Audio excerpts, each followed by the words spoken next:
Jamani, mimi nimekuja kugundua ya kwamba nyumbani Bongo unakuta wadada wengi sana wanavumilia mambo mazito sana kwenye ndoa, na hivyo mwisho wa siku wakija kufanikiwa kutoka kwenye ile ndoa, yani huwa wanafanya sherehe ya talaka.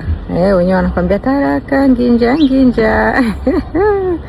Sasa kwa kaka zetu ambao wamekuja ughaibuni, big percent unakuta na wao wakipataga talaka, yani wanaifurahia, nakwambia tena, yani wanaimbia hiyo talaka nginja nginja.